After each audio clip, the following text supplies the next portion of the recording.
Hello students, आज के lecture में हम देखने वाले सॉल्युबिलिटी। किसकी सॉल्युबिलिटी? तो अगर हमारे पास कोई लिक्विड सॉल्वेंट है तो उस सॉल्वेंट के अंदर अगर हमने कोई सॉल्यूट पार्टिकल्स डाला तो उसकी सॉल्युबिलिटी किस किस फैक्टर से इंपैक्ट होती है और क्या क्या फैक्टर रेस्पॉन्सिबिलिटी उसकी सॉल्युबिलिटी को कम या ज़्यादा करने के लिए। ठीक है, तो उस पर आज के लेक्चर में हम बात करने वाले हैं। ठीक है, तो स्टार्ट करते हैं हम आज के लेक्चर में। जैसे कि हम देखने वाले सॉल्युबिलिटी। ठीक है, तो सबसे पहले बात सॉल्युबिलिटी है क्या।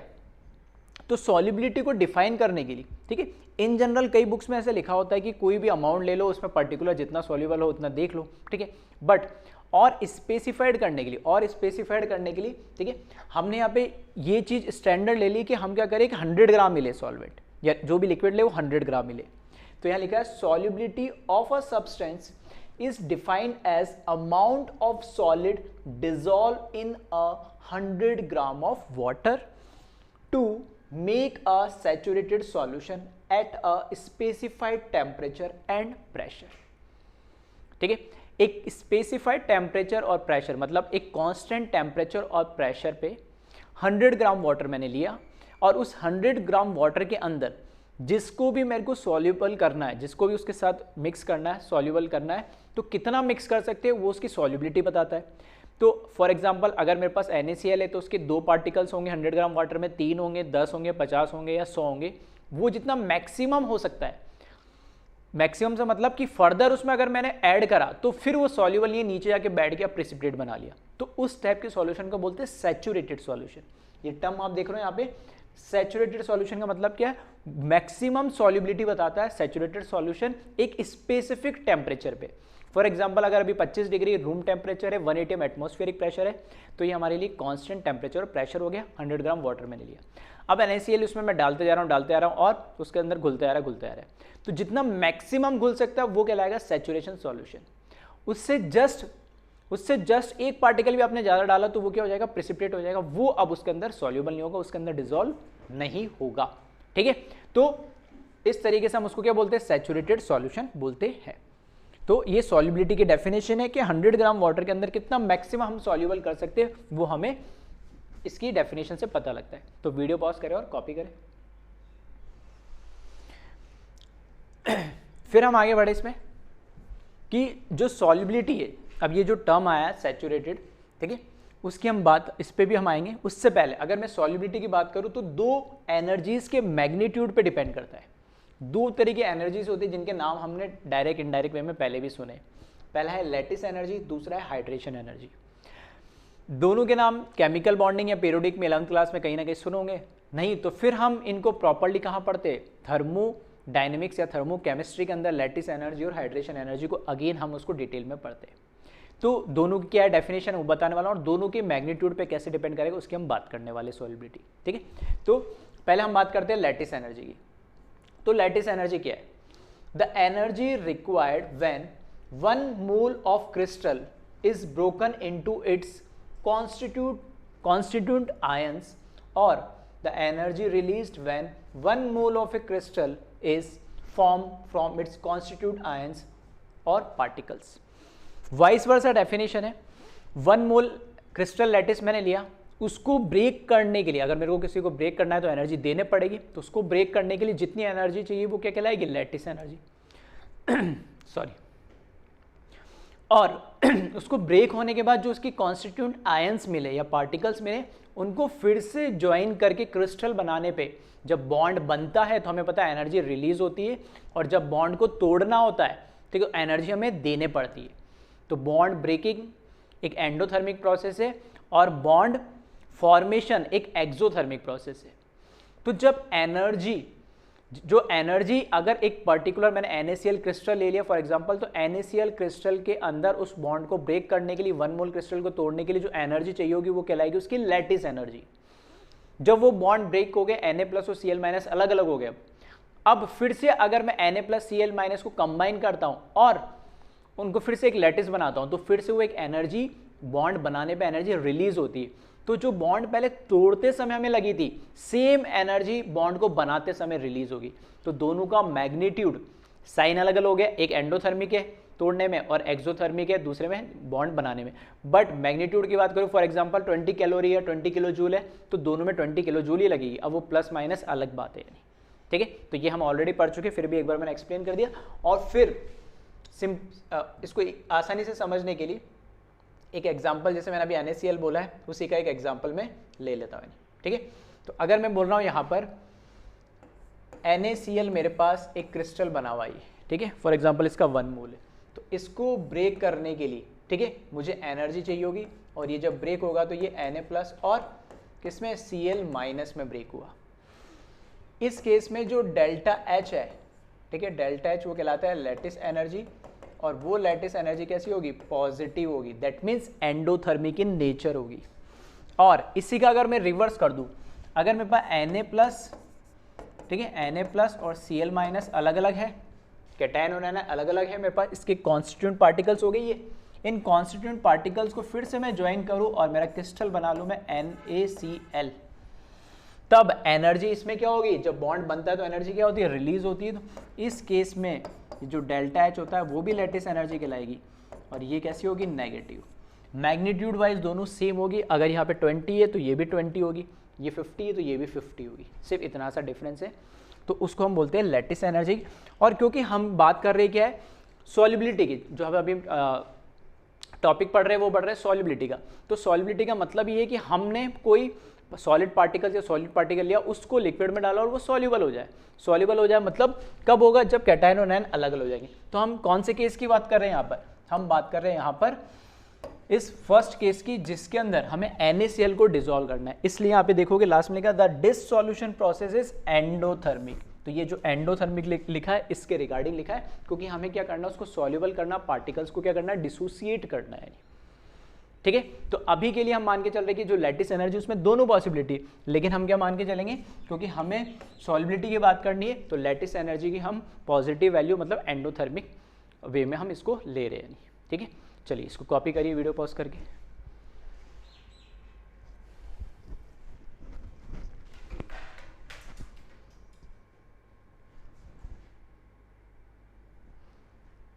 ठीक है, वीडियो पॉज करें और कॉपी करें। देन हम आगे बढ़े अगर हाइड्रेशन एनर्जी पे, तो हाइड्रेशन एनर्जी क्या है, the amount of energy released when 1 mole of particles are surrounded by solvent molecules is called hydration energy. अब मैंने बोला कि जो पार्टिकल है वो तो क्या करे, हमने वाटर के अंदर डाले तो क्या कॉन्स्टिट्यूएंट आयन में ब्रेक हो गए, कैटायन और एनायन में, बट कैटायन और एनायन में क्या हो गया, वो ब्रेक हो गए। अब जो कैटायन और एनायन में ब्रेक हुए तो पानी के पार्टिकल से वो क्या करेगा, घिर जाएगा। सॉल्यूबल कब होगा, जब चारों तरफ से पानी के जो पार्टिकल्स है वो उसको क्या कर लेगा, सराउंड कर लेगा कैटायंस और एनायंस को। तो उस प्रोसेस को हम बोलते हैं हाइड्रेशन, और उस प्रोसेस में जो एनर्जी रिलीज होती है हम उसको बोलते हैं हाइड्रेशन एनर्जी।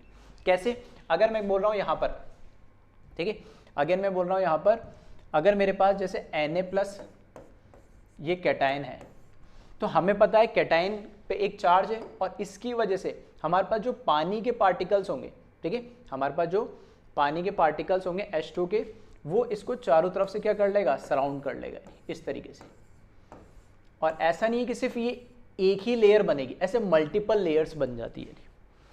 क्यों सराउंड कर लेता है, क्योंकि इस पे पॉजिटिव चार्ज है, और पानी खुद कैसा होता है, पोलर इन नेचर, ठीक है, पानी पोलर नेचर का होता है, तो उस पर 2 एंड होते हैं, पॉजिटिव और नेगेटिव।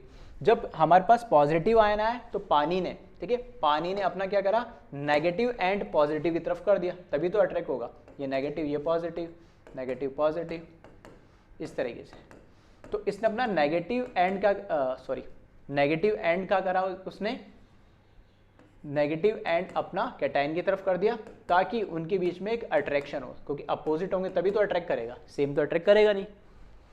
बिल्कुल इसी तरीके से क्या कैटायन के साथ ही ऐसा होगा, नहीं।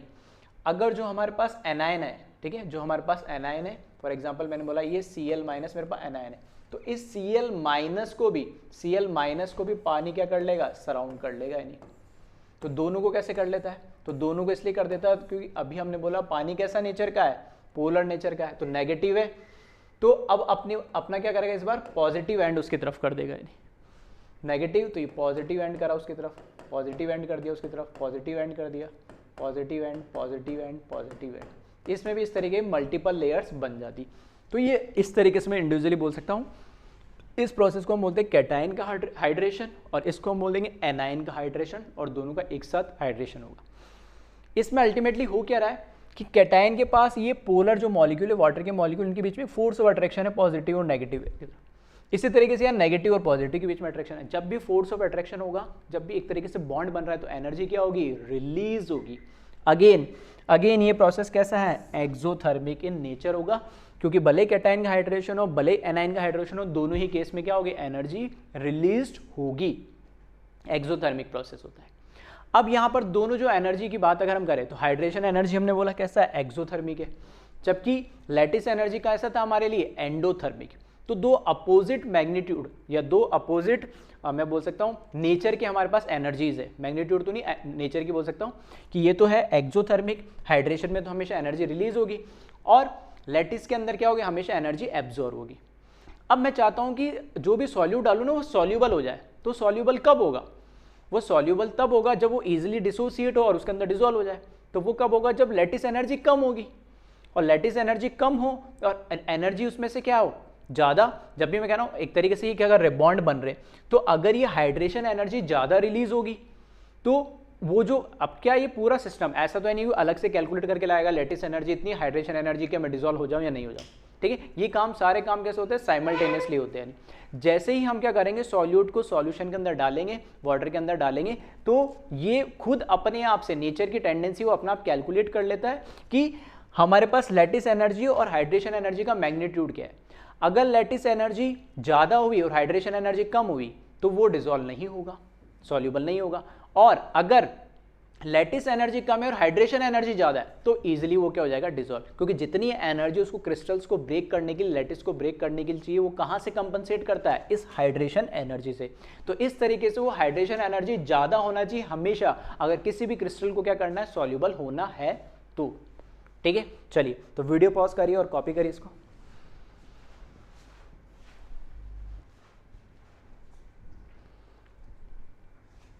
तो अब यहां पर क्या है, वही ठीक है, कंक्लूजन लिख दिया है।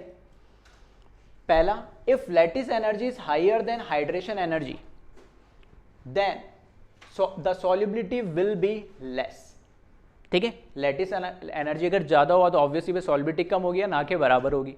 But if lattice energy is lower than hydration energy the solubility will B high. तो कंडीशन क्या है, एक ही कंडीशन ध्यान रखना, अगर आपको कंपाउंड को सॉल्युबल बनाना है, अगर आपको कंपाउंड को क्या बनाना है, सॉल्युबल बनाना है, तो सॉल्युबल बनाने के लिए कंडीशन ये, सॉल्युबिलिटी की फेवरेबल कंडीशन में ये बोल सकता हूँ कि सॉल्युबिलिटी तभी बढ़ेगी, ठीक है, तभी बढ़ेगी जब हाइड्रेशन एनर्जी, ठीक है, हाइड्रेशन एनर्जी क्या हो, ज़्यादा हो, किससे, लैटिस एनर्जी से। और ऐसा क्यों, क्योंकि हमें पता है कि यहाँ पर हाइड्रेशन एनर्जी कैसी है, नेगेटिव है, एक्सोथर्मिक इन नेचर है, जबकि लैटिस एनर्जी पॉजिटिव है, एंडोथर्मिक इन नेचर है। इसलिए कोई भी सिस्टम स्टेबल कब होता है, कोई भी सिस्टम स्टेबल कब होता है, जब उसमें से एनर्जी रिलीज होती है, अपने सिस्टम की एनर्जी को कम करता है।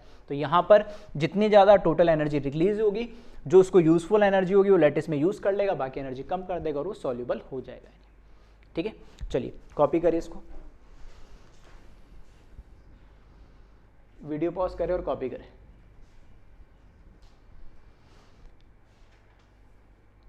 चलिए अब हम बात करते हैं types of solution based on solubility. तो अभी जैसे मैंने बोला था सैचुरेटेड, अनसैचुरेटेड और सुपर सैचुरेटेड की हम अलग से बात करेंगे, तो यहाँ पर ये तीनों की हम बात करने वाले। तीन टाइप के सॉल्यूशन होते हैं हम सॉल्युबिलिटी के अकॉर्डिंग, सैचुरेटेड, अनसैचुरेटेड और सुपर सैचुरेटेड, ठीक है। नाम से आपको पता लग रहा है कि सैचुरेटेड क्या होता है, अन का मतलब कम है, सुपर का मतलब ज़्यादा हो गया, ठीक है। तो इसको वन बाय वन हम देखते हैं। नहीं चलिए, तो पहले सबसे पहले हम बात करते हैं सैचुरेटेड सॉल्यूशन की। तो a solution in which no more amount of solute can be dissolve at the same temperature and pressure. एक स्पेसिफिक टेम्परेचर और प्रेशर पे, जैसे स्टार्टिंग मैंने बोला था कि अगर रूम टेम्परेचर 25 डिग्री और एटमॉस्फेरिक प्रेशर 1 atm है, तो ये कांस्टेंट चीज हो गई। इस पे मैंने 100 ग्राम वाटर लिया, आपका मन नहीं है 100 तो कुछ भी ले लो, 1 लीटर लो, 10 लीटर लो, 100 लीटर लो, लेकिन वो फिक्स कर लो एक बार। अब उसमें जिसको भी आपको डिजोल्व करना है उसको डालते जाओ डालते जाओ जब तक वो सॉल्यूबल है, होमोजीनियस मिक्सचर बना रहा है, यूनिफॉर्म कंपोजिशन है, तब तक कोई दिक्कत नहीं है। ऐड करते जाओ ऐड करते जाओ। एक टाइम आएगा कि हर चीज़ की एक लिमिट होती है, ठीक है, लाइफ में भी हर चीज़ की एक लिमिट होती है, उसी तरह की हर चीज इसकी भी एक लिमिट होती है कि वो एक डिजोल्व करने की। ऐसा थोड़ी कि आप 2 लीटर पानी लो और 1 बोरी उसके अंदर शुगर डाल दो, यानी या अब उसमें 50 किलो आप क्या करो नमक डाल दो, तो ऐसा थोड़ी पॉसिबल है। तो एक लिमिट तक ही वो क्या होगा, सॉल्यूबल होगा, उसके बाद वो प्रेसिपिटेट बनने लग जाएगा। तो जहाँ तक मैक्सिमम वैल्यू इसकी जो डिजोल्व हो सकती है, जो मैक्सिमम लिमिट तक ये डिजोल्व होता है, तब तक हम इसको क्या बोलते हैं, सैचुरेटेड सॉल्यूशन बोलते हैं, ठीक है। तो वही लिखा है, there exist an equilibrium between dissolve solute molecules and undissolve solute molecules in the solution is called saturated solution. अब मैं कह रहा हूं कि अगर फॉर एग्जांपल अगर मेरे पास 1 लीटर पानी है, 1 लीटर पानी में मैं NaCl डाल रहा हूं। अब NaCl के मैंने 50 पार्टिकल डाले, फिर 60 डाले तो भी खुल गया, 70 डाले तो भी खुल गया, 80 डाले तो भी खुल गया, 90 डाले तो भी खुल गया, 99 डाले तो भी उसमें खुल गया, 100 डाले तो भी उसमें डिजोल्व हो गया। 101 पार्टिकल जैसे ही वो 101वां पार्टिकल, ठीक है, 101th पार्टिकल जैसे उसमें गया वो जाके नीचे बैठ गया, नहीं अब बैठ गया तो अब उसकी जो लिमिट थी मैक्सिमम वो क्रॉस हो गई, तो अब वो डिजोल्व नहीं हो रहा, अब प्रेसिपिटेट बनने लगा। दूसरा पार्टिकल डाला वो बैठ गया, तीसरा डाला वो बैठ गया। तो ये सर इक्विलिब्रियम कहाँ से है और ये क्या चीज़ हो गई, तो इसको समझते हैं, आराम से ध्यान से सुनना है, ठीक है। ये कह रहा है कि इक्विलिब्रियम एग्जिस्ट होता है, इसमें इक्विलिब्रियम एग्जिस्ट होता है, कैसे होता है, जो पार्टिकल 100 पार्टिकल ऑलरेडी उस सॉल्यूशन में डिजोल्व हो चुके हैं वो तो कहलाएंगे हमारे डिसॉल्यूशन पार्टिकल, और जो पार्टिकल हमने एक्स्ट्रा ऐड करे उसके बाद सैचुरेशन के बाद जो एक्स्ट्रा ऐड करे वो कराएंगे हमें क्रिस्टलाइन पार्टिकल, ठीक है, जिसको हम बोलते हैं क्रिस्टलाइजेशन। तो क्रिस्टलाइन पार्टिकल बोल रहा हूँ मैं। तो एक तो हमें दिखेंगे और एक हमें दिख नहीं रहे। तो जो हमें दिख नहीं रहा है जो डिजोल्व पार्टिकल है, और जो हमें दिख रहा है क्रिस्टलाइन पार्टिकल है जो प्रेसिपिटेट जिसको हम बोल रहे हैं, इन दोनों के बीच में एक इक्विलिब्रियम होता है।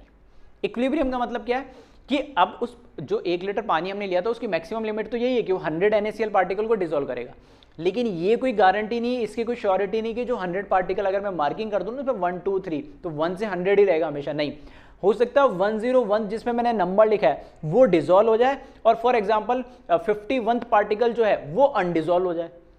तो इस तरीके से रिएक्शन चलती रहती है दोनों डायरेक्शन में, जो डिसॉल्व पार्टिकल्स है वो अनडिसॉल्व में कन्वर्ट होंगे, जो अनडिसॉल्व पार्टिकल वो डिसॉल्व होंगे, लेकिन एट ए टाइम जब आप देखोगे तो मैक्सिमम उसमें 100 पार्टिकल ही डिसॉल्व रह सकते हैं, यानी तो उनके बीच में एक इक्विलिब्रियम एस्टैब्लिश होता है, यानी डिसॉल्व और अनडिसॉल्व के बीच में, या हम बोल सकते हैं डिसॉल्यूशन पार्टिकल के बीच में और क्रिस्टलाइन पार्टिकल्स के बीच में, वहां से इक्विलिब्रियम एस्टैब्लिश होता है, ठीक है। तो वही चीज यहां पर लिखी है। तो यहां पर वही बोला इसने, सॉल्यूट प्लस सॉल्वेंट जब हमने मिक्स करा, सॉल्यूट के अंदर सॉल्वेंट मिक्स करा तो जो सॉल्यूशन बना है, तो सॉल्यूशन में तो अब सॉल्यूट और सॉल्वेंट दोनों है, तो वहां सॉल्यूशन में जो डिसॉल्व पार्टिकल है और एक्स्ट्रा जो हमने सॉल्यूट पार्टिकल डाले जो मैक्सिमम लिमिट आने के बाद, उनके बीच में एक इक्विलिब्रियम स्टैब्लिश होता है, ठीक है। तो उसको और अच्छे से भी हम समझते हैं। अभी इतना कॉपी करें आप इसको, इस डिस्कशन को आगे लेके चलते अभी, और पहले इसको वीडियो पॉज करें और कॉपी करें। चलिए, तो यहां पर वही चीजें लिखी जो अभी मैंने बोला। सबसे पहले लिखा है solvent holds as much solute as is possible at that temperature. एक स्पेसिफिक टेम्परेचर पे वो जो हमारा सॉल्वेंट होगा, जो पानी है, वो 1 लीटर पानी, वो जितने मैक्सिमम होल्ड कर सकता है, जितने डिसॉल्व कर सकता है वो करेगा, उसमें कोई दो राय नहीं। अनडिसॉल्व सॉलिड रिमेन इन फ्लास्क, और जो उसके अलावा एक्स्ट्रा डाले वो फ्लास्क के अंदर हमेशा रहेंगे। यानी अब dissolve solute is in dynamic equilibrium with solid solute particles. जो हमारे डिसॉल्व सॉल्यूट है, जो पहले से हो चुके हैं मैक्सिमम लिमिट में 100 पार्टिकल्स, और जो एक्स्ट्रा पार्टिकल हम डालें उनके बीच में एक डायनेमिक इक्विलिब्रियम होता है। अब फिर ये नई चीज आ गई कि इक्विलिब्रियम के बाद सर ये डायनेमिक क्या आ गया, तो जनरली तो हम केमिकल इक्विलिब्रियम में इसको पढ़ लेते हैं, फिर भी मैं यहाँ बता देता हूँ डायनेमिक का मतलब क्या है, ठीक है। चलिए, तो पहले आप क्या करें, इसको कॉपी करें और एक लास्ट जो डायग्राम है उससे इसको सारी चीज़ों को हम कंक्लूड करेंगे, ठीक है। वीडियो पॉज करें और कॉपी करें।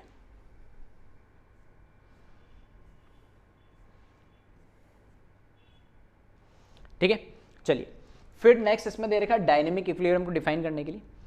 When a solid solute is added to the solvent, some solute dissolves which is called dissolution. जैसे कि अभी स्टार्टिंग मैंने यूज करा, जो पार्टिकल्स डिसॉल्व हो चुके हैं उनको हमने बोला dissolution. some solute particles collide with other solute particles and get separated out of the solution which is called crystallization. Colloid का मतलब है कि जैसे हमने 4-5 पार्टिकल डाले, अब वो डिसॉल्व तो हो नहीं रहे, आपस में मतलब कंबाइन हुए कोलाइडल फॉर्म में नीचे जाके बैठ गया, प्रेसिपिटेट बना लिया, सिंपल से, ठीक है, ये मतलब है। तो दो तरह के पार्टिकल, एक तो डिसॉल्व हो चुके और एक जो अनडिसॉल्व है, ठीक है। तो जो डिसॉल्व हो चुके उनको तो हमने बोला डिसॉल्यूशन, और जो डिसॉल्व नहीं है उसको हमने बोला क्रिस्टलाइजेशन, जैसा कि भी मैंने बताया था। इसको कॉपी करें, ठीक है, वीडियो पॉज करें और कॉपी करें। चलिए अब इस एग्जांपल से हम समझते हैं। अब ये कि मैंने क्या करा, एक बीकर ले लिया, एक कंटेनर ले लिया, जिसमें हमने फॉर एग्जांपल जैसे बोल रहा हूँ 1 लीटर पानी है, तो मैंने पानी डाला, अभी सिर्फ यहाँ पे सॉल्वेंट है। अब इस सॉल्वेंट के अंदर मैंने क्या करा, स्पून से अपना क्या सॉल्यूट ऐड कर रहे हैं। अब ये सॉल्यूट पार्टिकल्स मैंने इसके अंदर डाल दिए। जैसे सॉल्यूट पार्टिकल्स इसके अंदर डाले तो अब एक, ठीक है, बिल्कुल जीरो से समझने के लिए, जिसको नहीं भी पता इक्विलिब्रियम क्या होता है समझाने की कोशिश कर रहा हूँ। काउंट कर लो पार्टिकल्स कितने, 1 2 3 4 5 6 7 8। मैंने 8 पार्टिकल्स क्या करे, वो जो भी हमारे पास गिवन अमाउंट है सॉल्वेंट को, उसमें मैंने 8 पार्टिकल्स किसके डाल दिए, मैंने सॉल्यूट के डाले। अब इसमें से क्योंकि सॉल्यूबल तो है, तो 8 में से 5 पार्टिकल तो क्या हो गए, डिसॉल्व हो गए, यानी डिसॉल्यूशन हो गया उनका।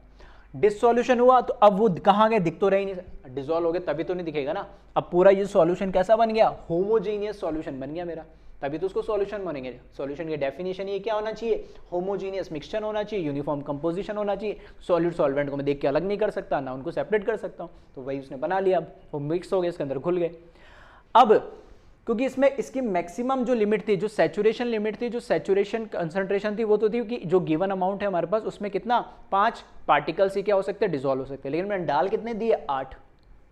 जो 3 पार्टिकल्स अब जो डिसॉल्व नहीं है वो तो एज इट इज इसमें रहेंगे, वो मुझे दिख भी रहे नहीं, वो प्रेसिपिटेट बना लेंगे जो दिख रहे। अब ये इक्विलिब्रियम किसके बीच में आ रहा है, तो इक्विलिब्रियम इसके बीच में आ रहा है कि अगर मैं, ठीक है, अगर मैं इसको क्या करूँ, नाम दे दूँ, ठीक है, अगर मैं इनको नाम दे दूँ, जैसे 1 2 और ये जो 3 पार्टिकल्स है, ये कौन से, क्रिस्टलाइन पार्टिकल है, ठीक है, और जो डिसॉल्व हो चुके वो तो मुझे दिख भी नहीं रहे, वो डिसॉल्यूशन पार्टिकल है।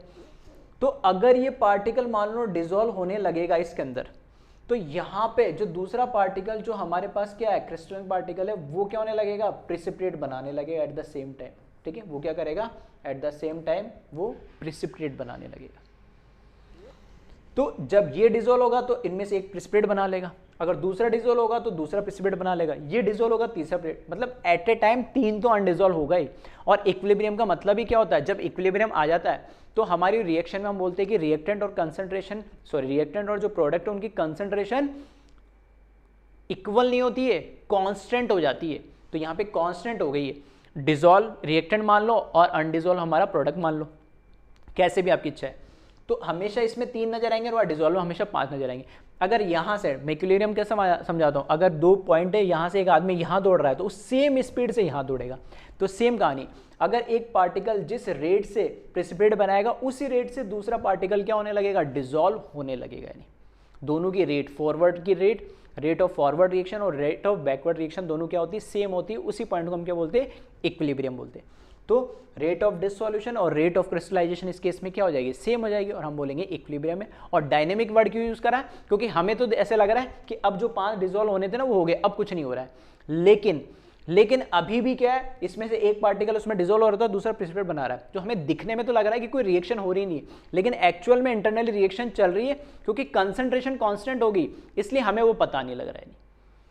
ठीक है, तो इस तरीके से यहां पर सारी चीजें जो हमने अभी डिस्कस करी, ठीक है, इस तरीके से सारी चीजें जो हमने अभी डिस्कस करी वो इससे हमें समझ में आता है कि कहां पे, ठीक है, इससे हमें समझ में आता है कि कहां पे, ठीक है, कहां पे डिसॉल्यूशन है, कहां पर क्रिस्टलाइजेशन है, कैसे उनके बीच में डायनेमिक इक्विलिब्रियम है। ठीक, तो वही समझाने के लिए इसने बोला है कि ये पार्टिकल तो जो डिसॉल्व है वो तो डिसॉल्यूशन वाले और ये वाले क्रिस्टलाइजेशन है, और इनके बीच में क्या होगा, ठीक है, एक डायनेमिक इक्विलिब्रियम आ जाएगा। ठीक है, तो चलो पहले आप इसको चाहे तो, ठीक है, बना सकते हैं, डायग्राम कॉपी कर सकते हैं, वैसे तो ऐसा इसमें कुछ है नहीं। ठीक है, फिर भी आप चाहो तो वीडियो पॉज करिए, इसको कॉपी कर ले। ठीक है, तो फिर यहाँ पे वही लिखा है डायनेमिक इक्विलिब्रियम में, when the process of dissolution and crystallization started to occur at same rate under such condition, मतलब जो भी टेम्परेचर और प्रेशर तो वो हमारी कंडीशन है, वो तो फिक्स है, तो रेट ऑफ डिसोल्यूशन और rate of crystallization same rate से सेम स्पीड से होने लगेगा, तो हम उस प्रोसेस को या उस पॉइंट को क्या हम बोलेंगे, हम ये इक्विलिब्रियम में आ गया process. The number of solute particles going into the solution must be equals to the number of solute particles separating out of the solution। ये dissolution को रिप्रेजेंट कर रहा है और ये क्रिस्टलाइजेशन को रिप्रेजेंट करना है। जब दोनों की स्पीड, दोनों की रेट सेम हो जाएगी, तब हम उसको क्या बोलेंगे, सिस्टम हमारा इक्विलिब्रियम में आ गया। और डायनेमिक क्यों, क्योंकि कंटिन्यूस रिएक्शन चल रही है लेकिन हमें दिख ऐसे रहा है कि वो कुछ हो नहीं रहा है, उसी को हमने बोला this stage is known as dynamic equilibrium. ठीक है, चलिए तो वीडियो पॉज करें और कॉपी करें इसको।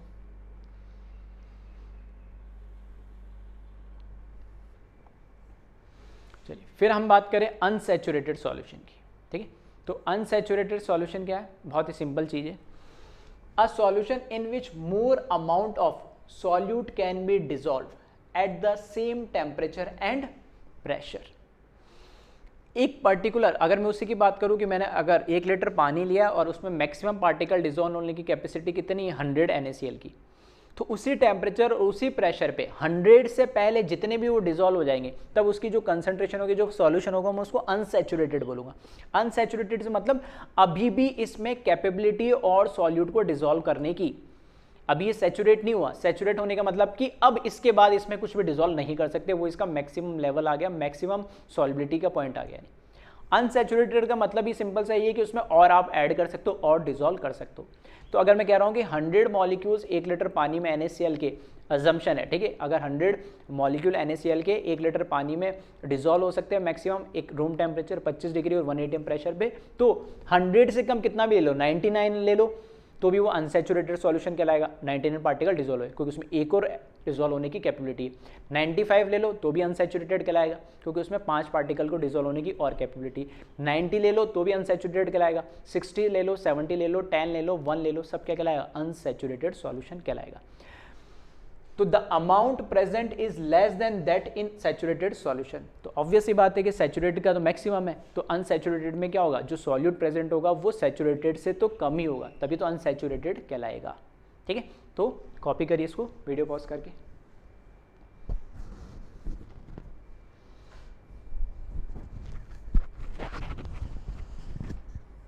फिर हम आगे बढ़ते हैं।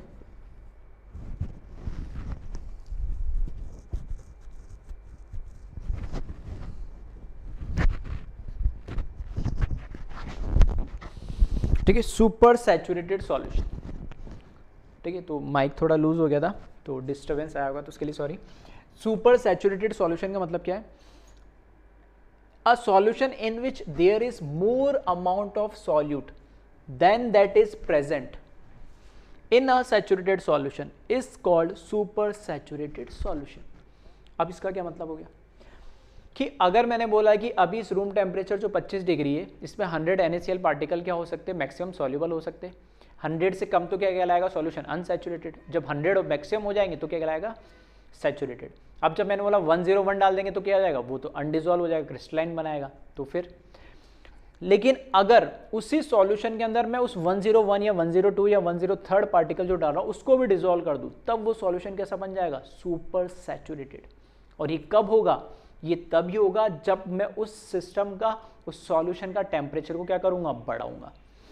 टेम्परेचर बढ़ाने से, ठीक है, वो जो आयोनाइजेशन या डिसोसिएशन जो नॉर्मली हो नहीं पा रहा था, वो टेम्परेचर बढ़ाने से, एनर्जी गेन करने से हो जाएगा और इस तरीके से उसकी सॉल्युबिलिटी और थोड़ी सी बढ़ जाएगी। सॉल्यूशन वही है, सॉल्यूट वही है, सब कंडीशन सही है, बस एक चीज हमने चेंज कर दी, क्या, टेम्परेचर। जैसे टेम्परेचर बढ़ाओगे तो उसकी सॉल्युबिलिटी क्या हो जाएगी, बढ़ जाएगी, तब वो सॉल्यूशन क्या कहलाएगा, सुपर सैचुरेटेड। तो solvent holds more solute than normally possible in a fixed amount of solvent at the higher temperature. सबके सेम है, बस अब क्या चेंज कर दिया हमने, टेम्परेचर बढ़ा दिया और number of solute particle add करे। तो पहले 101 पार्टिकल जो नीचे जाके बैठ रहा था बैठेगा नहीं, वो भी डिसॉल्व हो जाएगा। क्यों, क्योंकि उसका हमने क्या करा, टेम्परेचर राइज कर दिया ताकि उसमें वो क्या हो जाए, इजीली डिसॉल्व हो जाए। ठीक है, चलिए तो इसको सॉरी, ठीक है, इसको कॉपी करें वीडियो पॉज करके।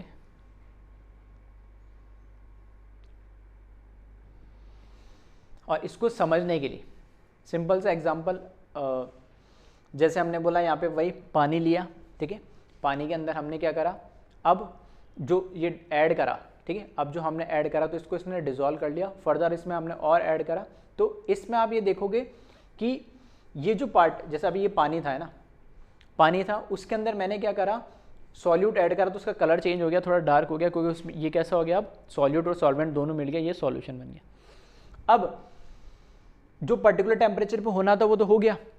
अब मैंने जब एक्स्ट्रा इसमें ऐड करा है, जब इन सॉल्वेंट पार्टिकल्स, सॉल्यूट पार्टिकल्स को मैंने सॉल्यूशन के अंदर फिर और ऐड करे, तो अब ये डिसॉल्व नहीं हो रहा है, क्योंकि वो सैचुरेटेड हो चुका है। अगर इसको डिसॉल्व करना है तो मुझे टेम्परेचर क्या करना पड़ेगा, इसका बढ़ाना पड़ेगा। जब टेम्परेचर बढ़ेगा तब ही ये फर्दर क्या होंगे, इसमें से 1, 2 या 3 पार्टिकल, जितनी भी उसकी कैपेसिटी उतना सॉल्यूबल हो जाएगा। ठीक है, चलिए अब बात करते हैं हम सॉल्युबिलिटी के फैक्टर्स, किस किस फैक्टर पे इन्फ्लुएंस करते हैं। फैक्टर इन्फ्लुएंसिंग सॉल्युबिलिटी, तो पहला है nature of solute, second nature of solvent, then temperature, then pressure. ठीक है, तो ये 4 फैक्टर है। इन 4 फैक्टर पे किसी भी सॉल्यूट की सॉल्युबिलिटी क्या करेगी, डिपेंड करेगी। अब वो सॉल्यूट कौन सा है, उसका नेचर क्या है, एक तो वो कि सॉल्वेंट में वो डाला जा रहा है, कि सॉल्वेंट में ऐड किया जा रहा है, उसका नेचर, टेम्परेचर क्या है, जैसा अभी हमने बात करा था, प्रेशर क्या है उसकी हमने बात करी थी। ठीक है, तो 4 फैक्टर है, तो 1 बाय 1 एक एक फैक्टर को हम देखते हैं। तो इसको कॉपी करें वीडियो पॉज करके। चलिए, तो सबसे पहले हम बात करें solubility of solid in a liquid. तो हमें सिलेबस में और जो हमारे चैप्टर में है, तो वो सॉलिड इन लिक्विड और एक गैस इन लिक्विड है। तो गैस इन लिक्विड की हम नेक्स्ट लेक्चर में बात करेंगे। तो इस लेक्चर में हम सॉलिड इन लिक्विड की बात कर रहे हैं। तो सॉलिड इन लिक्विड की सॉल्युबिलिटी की अगर मैं बात करें, तो पहला फैक्टर है nature of solute and solvent. तो ये हमें पता ही है, पढ़ते ही आ रहे हैं और पढ़ चुके कई बार। Polar solute dissolve in polar solvent. इसी तरीके से non polar solute dissolve in non polar solvent. Like dissolve like, है ना, सुना होगा आपने। तो लाइक डिसॉल्व लाइक का मतलब है अगर एक पोलर है दूसरा भी पोलर है तो ईजिली वो क्या होंगे, एक दूसरे के साथ मिक्स हो जाएंगे, सॉल्यूबल होंगे, क्योंकि सेम नेचर है, अट्रैक्ट करेंगे। एक नॉन पोलर है और एक नॉन पोलर है तो दोनों क्या हो जाएंगे, एक दूसरे में मिक्स हो जाएंगे। एक पोलर है एक नॉन पोलर है तब थोड़ा सा दिक्कत होता है, जैसे हमें पता ऑयल एंड वाटर। तो ऑयल क्या होता है, नॉन पोलर टाइप होता है, और वाटर क्या होता है, पोलर टाइप होता है। तो दोनों डिसॉल्व नहीं हो पाते, लेयर बन जाती है, इसलिए हम बोलते हैं लाइक डिसॉल्व लाइक। तो सॉल्यूट और सॉल्वेंट का सिंपल सा है, अगर दोनों पोलर हुए तो भी डिसॉल्व हो जाएंगे, दोनों नॉन पोलर हुए तो भी डिसॉल्व हो जाएंगे, दोनों के लिए फेवरेबल कंडीशंस है। ठीक है, चलिए तो इसको कॉपी करें वीडियो पॉज करके।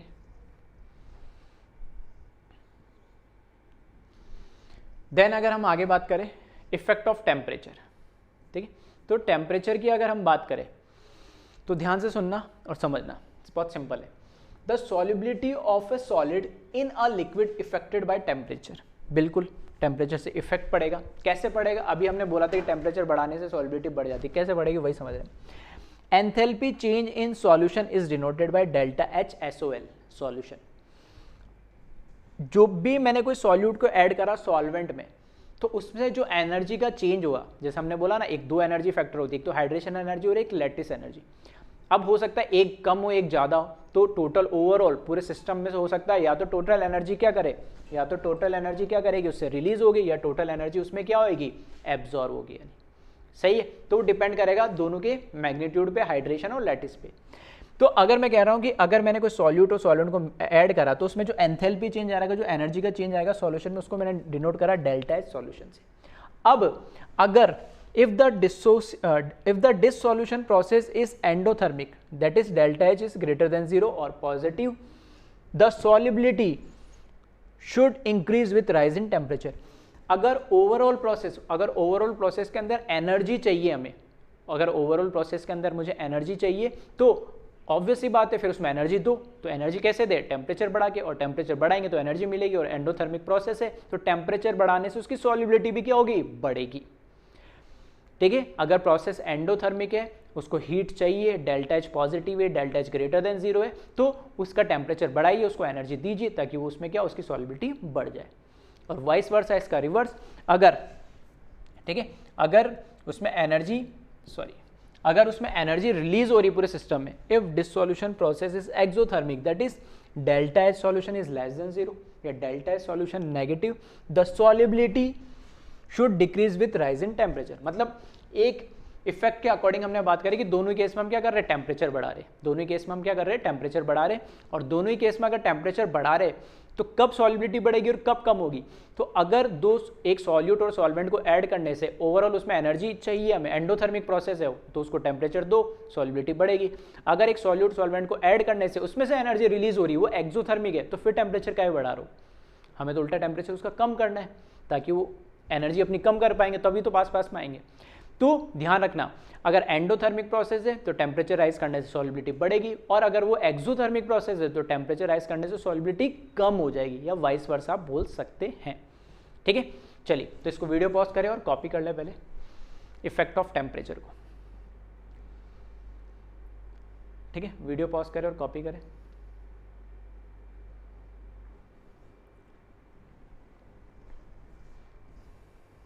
ठीक है, फिर इस पॉइंट को भी लिख ले इसी के साथ कंटिन्यू में।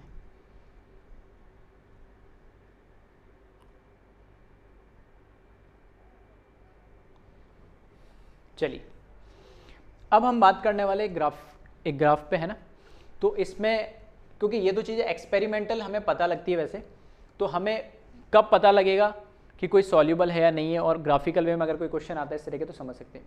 वाई एक्सिस पे सॉल्युबिलिटी हो और एक्स एक्सिस पे टेम्परेचर डिग्री सेल्सियस में। ये पहला जो लाइन दिख रही है ऑलमोस्ट बिल्कुल स्ट्रेट होती नहीं है, किसी को लग रहा होगा सर ने ना जान करके है ना सर से बनी नहीं जान करके टेढ़ी करिए, एग्जैक्ट बिल्कुल स्ट्रेट लाइन नहीं होती है। ठीक है, पहले बता दो। लेकिन हम इसको ऑलमोस्ट जब इसको कंसिडर करते तो कैसे करते, स्ट्रेट कंसिडर करते। तो ये जो बता रही है NaCl की सॉल्युबिलिटी, कि मैं टेम्परेचर बढ़ाता गया, सॉल्युबिलिटी में कोई फर्क नहीं आ रहा है, या फिर टेम्परेचर कम करता गया, सॉल्युबिलिटी में कोई फर्क नहीं आ रहा है। मतलब इंडिपेंडेंट ऑफ टेम्परेचर है, इसका कोई लेना देना नहीं है टेम्परेचर से। टेम्परेचर बढ़ाओ या कम करो, इसकी सॉल्युबिलिटी जितनी उतनी रहनी है। ठीक है, तो क्या सब में ऐसा होता? नहीं, अलग अलग सॉल्ट के अलग अलग कंपाउंड की अलग अलग सॉल्युबिलिटी है। तो अगर मैं बात करूँ पोटेशियम नाइट्राइड की KNO3 की, तो इसमें आप देखोगे तो 0 डिग्री पे सॉल्युबिलिटी बहुत कम है, सिर्फ इतनी सी। जैसे जैसे टेम्परेचर बढ़ रहा है इसकी सॉल्युबिलिटी भी क्या होती जा रही, बढ़ती जा रही है। क्यों बढ़ती जा रही? क्योंकि KNO3 के अंदर जो इसकी सॉल्युबिलिटी है वो कैसी है, एंडोथर्मिक इन नेचर है, कि टेम्परेचर बढ़ाओगे तो इसकी सॉल्युबिलिटी भी बढ़ेगी, जैसा कि अभी हमने पॉइंट देखा था। इसलिए टेम्परेचर बढ़ाने पे सॉल्युबिलिटी भी क्या हो रही है, बढ़ रही है इसकी। और तीसरा केस सीजियम सल्फेट का, ठीक है, सॉरी सीजियम नहीं, सेरिलियम सल्फेट का, ठीक है, सेरिलियम सल्फेट का, इसमें टेम्परेचर बढ़ाने पे सॉल्युबिलिटी कम हो रही है, और यहाँ आके एकदम खत्म हो गई। खत्म मतलब बहुत कम हो गई। तो ये कैसा प्रोसेस है, एक्सोथर्मिक प्रोसेस है, इसकी सॉल्युबिलिटी कैसी है, एक्सोथर्मिक है। तो टेम्परेचर कम करने पे, सॉरी टेम्परेचर बढ़ाने पे इसकी सॉल्युबिलिटी क्या हो रही है, कम हो रही है। तो ये कैसा है, यहाँ से मैं इससे मैं कंक्लूड कर सकता हूँ ग्राफ को पढ़ के कि इसका तो कोई लेना देना नहीं है, ना तो एंडोथर्मिक है ना एक्सोथर्मिक है। ये कैसा है, एंडोथर्मिक है, कोई टेम्परेचर बढ़ाने से इसकी सॉल्युबिलिटी बढ़ रही है। ये कैसा है, एक्सोथर्मिक है, कोई टेम्परेचर बढ़ाने से इसकी सॉल्युबिलिटी कम हो जा रही है। ठीक है, तो यहां पर ये चीज मैं लिख भी देता हूं। ये तो है delta H of solution is equals to positive, मतलब एंडोथर्मिक है।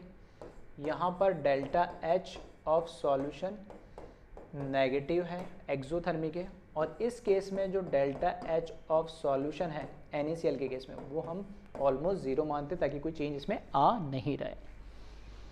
ठीक है, तो वीडियो पॉज करें और कॉपी करें इसको।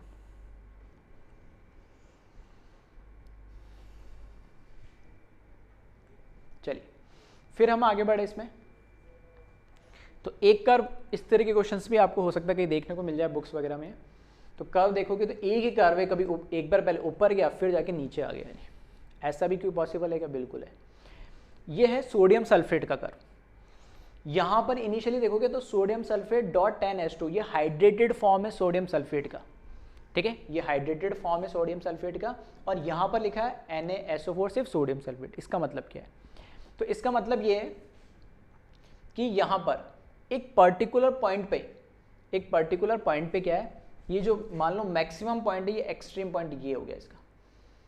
इस पर्टिकुलर पॉइंट पे क्या हो गया, यहां से, ठीक है, यहां से जब तक हमने टेम्परेचर जैसे धीरे धीरे बढ़ाया तो सॉल्युबिलिटी धीरे धीरे बढ़ रही है, ये मैक्सिमम सॉल्युबिलिटी आई। उसके बाद टेम्परेचर बढ़ाया तो इसकी सॉल्युबिलिटी धीरे धीरे क्या होने लगी, कम होने लगी। ऐसा क्यों?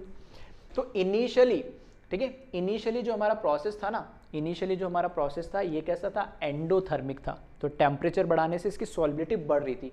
तो यहाँ पे अगर मैं बोलूँ तो यहाँ पे जो डेल्टा एच है ना वो है पॉजिटिव, ठीक है। और फिर उसके बाद डेल्टा एच क्या हो गया, उसके बाद डेल्टा एच हो गया, डेल्टा एच ऑफ सॉल्यूशन वो क्या हो गया, नेगेटिव हो गया। यानी अब टेम्परेचर बढ़ाने से उसकी सॉल्युबिलिटी क्या होती जा रही है, कम होती जा रही है। जिस टेम्परेचर पे ये काम हो रहा है कि इसकी सॉल्युबिलिटी में वेरिएशन आ जा रहा है, सॉल्युबिलिटी चेंज हो जा रही है, उस टेम्परेचर को हमने एक नाम दिया है और उसका नाम है ट्रांजिशन टेम्परेचर, ठीक है। इसको बोला जाता है ट्रांजिशन टेम्परेचर, ठीक है। तो एक ट्रांजिशन हो रहा है सॉल्युबिलिटी के अंदर, तो इसको हमने बोला ट्रांजिशन टेम्परेचर।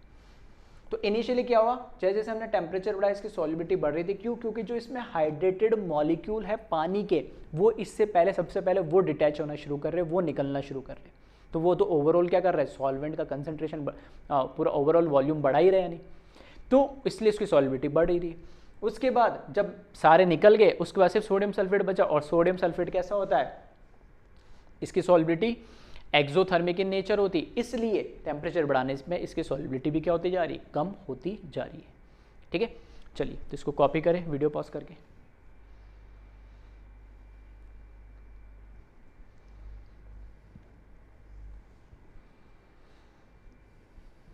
चलिए फिर उसके बाद इफेक्ट ऑफ प्रेशर की अगर हम बात करें, ठीक है, बाकी फैक्टर हमने देख लिया, लास्ट रह गया प्रेशर। तो इफेक्ट ऑफ प्रेशर में दे रखा, pressure does not have any significant effect on solubility of solid in liquid. क्यों, this is because solid and liquid are less compressible compare to gases. तो अगर मैं बोल रहा हूं सॉलिड की सॉल्युबिलिटी लिक्विड के अंदर, ठीक है, तो उस केस में सॉलिड की सॉल्युबिलिटी पे लिक्विड के अंदर प्रेशर का बहुत ज़्यादा इफेक्ट नहीं पड़ता है, क्योंकि प्रेशर बढ़ाने से एक्चुअली होता क्या, मॉलिक्यूल्स पास पास में आते हैं, और सॉलिड में तो मॉलिक्यूल ऑलरेडी मैक्सिमम अपने पास में, और तो कितना पास में आएंगे, तो वो मॉलिक्यूल जो इतने पास में है तो वो एक तरीके से अब जो है वो तो है ही, अब उसको फर्दर हम कंप्रेस नहीं कर सकते, मतलब और पास में नहीं आते, नॉन कंप्रेसिबल इन नेचर होते हैं।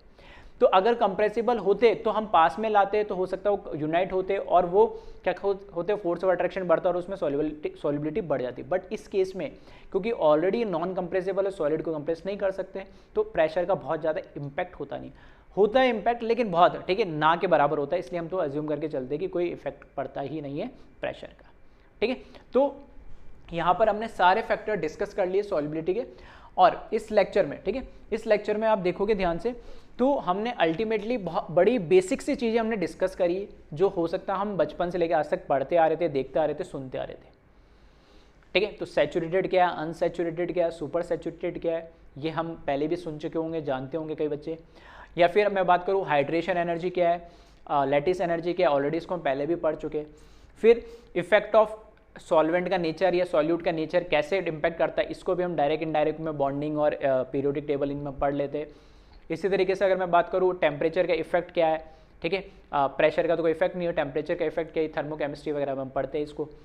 और सबसे बड़ी बात डायनेमिक इक्विलिब्रियम, ये टर्म्स जितने भी, ऐसा कुछ नहीं है कि हमने कुछ नया पढ़ा है, 11th क्लास में, 11th क्लास के कहीं ना किसी टॉपिक में हम ये चीज़ें ऑलरेडी पहले पढ़ चुके हैं, फिर भी इस चैप्टर में दे रखा है, इसलिए एक बार मैंने इसको फिर से डिस्कस कर लिया, ठीक है। तो वीडियो को ध्यान से देखें, और कोई भी डाउट हो तो वीडियो को रिवाइंड करके ध्यान से सुन लें, ठीक है। चलिए, ओके, थैंक यू क्लास।